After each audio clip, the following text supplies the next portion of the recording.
கன்னியாகுமரி மாவட்டத்தில் உள்ள வடக்கன்குளம் ஜாய் பல்கலைக்கழக வளாகத்தில் துளிரும் விஞ்ஞானி அறிவியல் கண்காட்சி இன்னும் சற்று நேரத்தில் தொடங்குகிறது.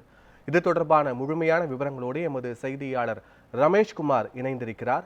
ரமேஷ்குமார், நியூஸ்7 தமிழின் மாபெரும் முன்னெடுப்பான துளிரும் விஞ்ஞானி வெகு சிறப்பாக தமிழ்நாடு முழுவதும் நடைபெற்று வரும் நிலையில் கன்னியாகுமரியிலும் நடைபெற இருக்கிறது. இது தொடர்பான முழு விவரங்கள் என்ன?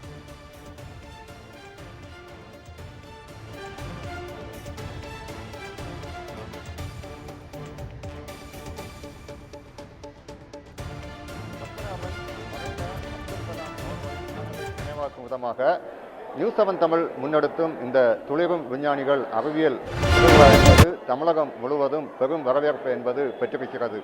அந்த வகையில் தமிழகத்தில் பல்வேறு மாவட்டங்களில் 6லிருந்து 12ஆம் வகுப்பு வரை பயிலும் தனியார் அதேபோன்று அரசு மாணவ மாணவிகளுக்கு இந்த அறிவியல் படைப்புகளை அவர்கள் காட்சிப்படுத்தி அவர்களை அடுத்த கட்டத்துக்கு எடுத்து செல்ல நியூஸ்7 ஒவ்வொரு மாவட்டம் வாரியாக இந்த துளிரும் விஞ்ஞானிகள் நிகழ்ச்சியை நடத்தி வருகிறது. அந்த வகையில் இன்றைய தினம் இந்த அறிவியல் திருவிழா என்பது வடக்கன்குளம் ஜாய் பல்கலைக்கழகத்தில் வைத்து நடைபெறுகிறது. இதில் கன்னியாகுமரி மாவட்டத்திலிருந்து பெரும்பாலான அரசு மற்றும் தனியார் பள்ளிகளிலிருந்து மாணவ மாணவிகள் தற்பொழுது பங்கேற்றிருக்கின்றனர். நம்ம அந்த காட்சிகளை பார்க்க முடியும். இங்கு திரளான அந்த மாணவ மாணவிகள் தங்களது அறிவியல் படைப்புகளை காட்சிப்படுத்த இங்கு வருகை தந்து கொண்டிருக்கின்றனர். அதற்கான ஆயத்த பணியிலும் தற்பொழுது ஈடுபட்டு கொண்டிருக்கின்றனர்.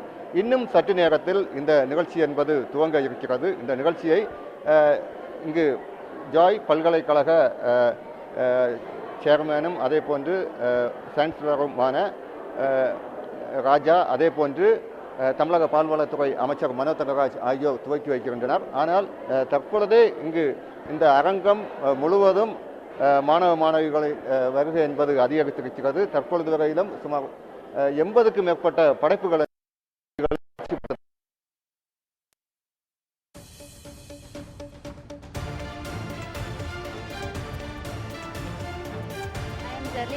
We both are from Stella Maris, Vellamadi. இந்த நிகழ்ச்சி நீங்க எப்படி ஃபீல் பண்றீங்க?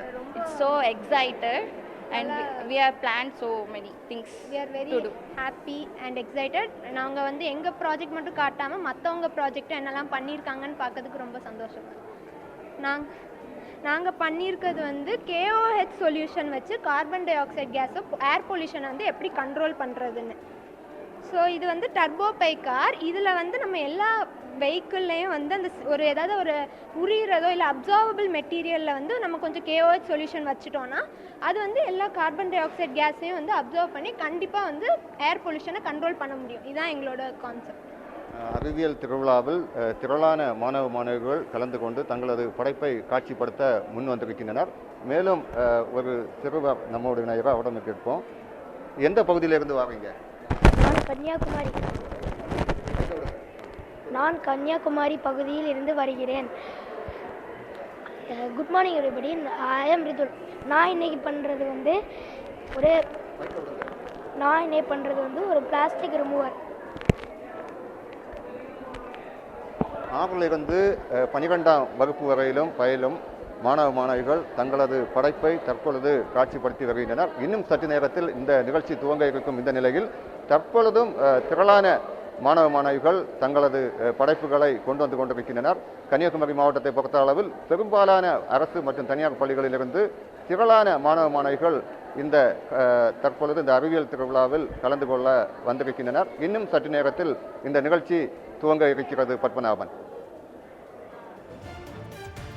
முழுமையான தகவல்களை வழங்கியமைக்கு நன்றி ரமேஷ்குமார்.